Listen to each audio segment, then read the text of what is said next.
Assalamualaikum warahmatullahi wabarakatuh. Ya teman-teman, bertemu lagi dengan saya.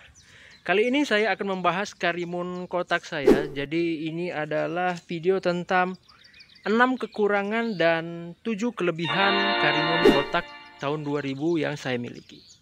Oke, sebelum kita lanjut pada video ini teman-teman, jadi saya ingin teman-teman kalau yang tinggal di kota Medan itu mungkin bisa mencoba atau menyicipi makanan yang lagi tren di kota Medan, yaitu takoyaki. Jadi di daerah Bromo itu ada namanya takoyaki UI. Jadi teman-teman bisa kepoin aja di sana.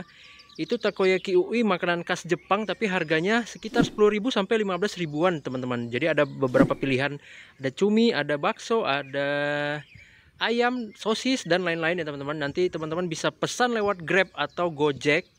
Jadi teman-teman bisa langsung pesan di situ dan dijamin enak. Oke, kita lanjut pada video kali ini teman-teman. Sebelum saya melanjutkan video ini, saya ingin memberikan salam-salam kepada teman-teman Facebook Karimun Kotak. Itu ada KCI, halo teman-teman Facebook. Ada yang Karimun Kotak Solution, halo. Dan Karimun Kotak Indonesia dan Karimun-Karimun yang lain.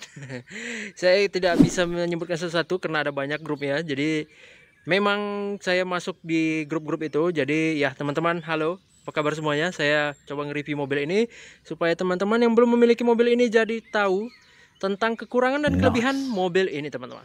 Oke, sekarang banyak yang bilang mobil ini terlalu tua modelnya, baik dari sisi depan, sisi belakang, dan sisi kanan dan kiri. Ayo teman-teman, belum tentu mobil ini tua, jadi mobil ini unik teman-teman. Kenapa saya bilang gitu? Nih ya, coba bayangin aja, mobil yang terbaru itu Mercedes-Benz G63, modelnya juga kotak seperti ini teman-teman. Gak percaya? Nah, tuh lihat. Dan ada juga Jimny yang terbaru juga yang menjadi mobil idola dan sampai inden mendapatkannya juga seperti ini desainnya. Nah, kemudian ada Rubicon dan ya Allah, banyak juga ya ternyata. Oke, kekurangan pertama pada desainnya. Memang saya akui mobil ini tahun 2000, tapi belum tentu tua ya teman-teman. Itu kekurangan pertama, karena orang rata-rata di kita membicarakan mayoritas ya, memang mayoritas mobil ya modelnya sudah nggak petak begini, jadi udah bulat ya. Jadi itu mungkin kekurangan pertama, tapi teman-teman ayolah. Mobil ini nggak tua-tua amat kalau dibandingkan mobil-mobil Mercy, mobil Jimny, dan mobil Rubicon. Dan lampu belakangnya juga sama di bagian bawah juga. Oke, seperti itu teman-teman. Oke, kita lanjut bagian kedua. Jadi kekurangan bagian kedua pada mobil ini adalah bagian kaki-kaki dan komponen setir ya teman-teman. Jadi memang model depannya itu terlalu ringkih saya rasa. Jadi saya pakai mobil ini udah 2 bulan lebih.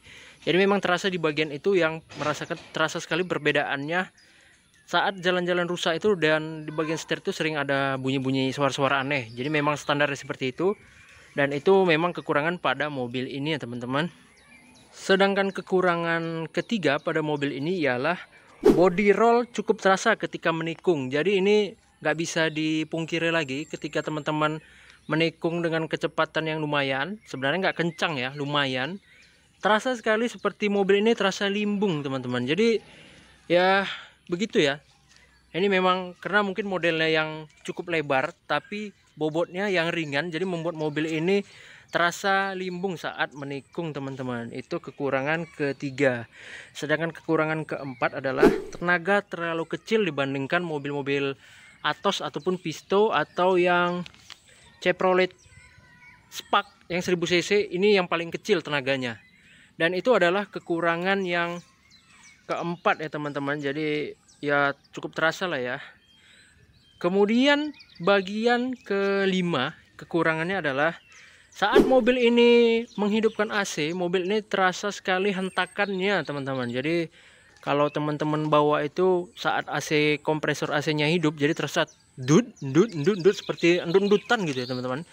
Nah itu semua teman-teman yang pakai mobil ini juga merasakan hal yang sama. Itu adalah kekurangan kelima. Tapi kekurangan kelima ini bisa diakali dengan mengganti pule yang lebih kecil. Jadi diameter pulenya itu lebih kecil sehingga saat mobil menghidupkan kompresornya itu dia terasa lebih ringan, nggak begitu terasa bebannya teman-teman. Jadi seperti itu. Itu adalah kekurangan yang kelima. Kekurangan keenam pada mobil ini ialah mobil ini masih menggunakan karburator, yang mana karburator ini responnya sangat lambat teman-teman, dan tenaganya itu untuk responsif kurang sekali, saya rasa benar-benar kurang. Ya gimana ya. Kalau sepeda motor itu Supra yang X itu yang 110 cc, sedangkan yang satu lagi yang Matic akselerasinya jauh lebih tinggi Matic, malah Matic yang cc-nya sama. Jadi seperti itu teman-teman. Baik, itu 6 kekurangan pada mobil ini.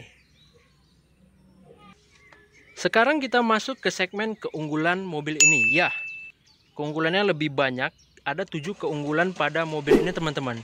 Yang pertama ialah kabinnya sangat lega, sangat lebar, tinggi. Ininya tinggi, lebar. Kita tutup coba teman-teman. Nah, cukup lebar ya teman-teman. Dibandingkan mobil 2 Korea Atos Visto dan Chevrolet Spark yang 1000 cc. Jadi ini adalah yang paling lebar. Bagasinya paling lebar. Dan bagian kabin kanan kiri lebar, atas tinggi.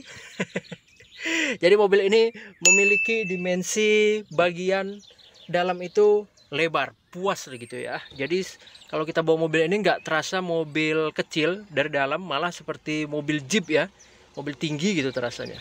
Oke, itu kelebihan yang pertama. Sedangkan kelebihan kedua teman-teman, jadi mobil ini bermesin sama seperti mesinnya mobil Carry 1000, Jimny yang 1000 cc atau Katana. Jadi mobil ini nomor 2-nya perawatannya lebih mudah dan lebih murah teman-teman. Jadi dibandingkan dengan Korea-Koreaan itu, jadi perawatan mobil ini lebih simpel dan tidak terganggu seperti mobil Atos dan Visto itu sering bermasalah di bagian ISC ya teman-teman. Ini ada video saya yang bagian ISC yang sering bermasalah. Jadi ISC pada mobil itu sering bermasalah, sedangkan ini cukup simpel bagian kelistrikannya, cukup mudah dirawat dan jarang sekali mengalami apa yang disebut itu mobil-mobil rewel. Jadi ini enggak rewel-rewelan. Jadi itu kelebihan kedua. Sedangkan kelebihan ketiganya, spare part mobil ini gampang dicari dan harganya murah-murah teman-teman. Nah, jadi seperti itu. Itu adalah kelebihan ketiga pada mobil ini. Jadi itu kelebihan ketiga pada mobil ini. Spare partnya gampang kita cari teman-teman. Sedangkan kelebihan keempat, mobil ini walaupun karburator, ini termasuk mobil yang relatif irit dengan konsumsi BBM sekitar 10 sampai 15 km per liternya. Dengan metode pengambilan ini jalannya yang jalan tol atau jalan kemacetan di dalam kota teman-teman. Jadi mobil ini lumayan irit. Itu kelebihan yang keempat.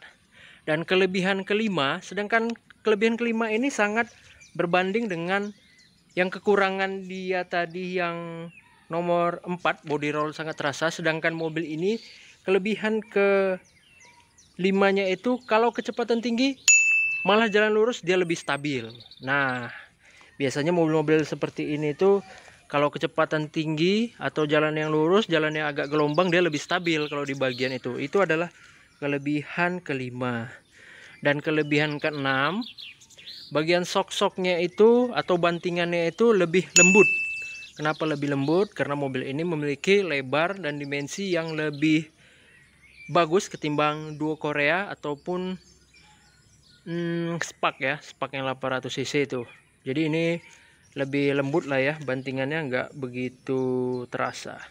Sedangkan yang ketujuh, dan ini adalah yang ketujuh ini adalah kenapa mobil ini masih harganya tinggi. Jadi ini adalah kelebihan ketujuhnya adalah harga jual masih tinggi teman-teman. Kenapa harga jual masih tinggi? Yaitu seperti yang saya bilang tadi, spare partnya gampang dicari dan bisa dicocokkan dengan mobil-mobil Carry, Futura atau Suzuki yang lain. Jadi dengan tipe mesin yang seperti itu cukup bertahan lama ya, dengan harga yang mungkin 40 ke atas harga mobil seperti ini. Karena gampang ngerawatnya dan simple. Itu mungkin kelebihan pada mobil ini.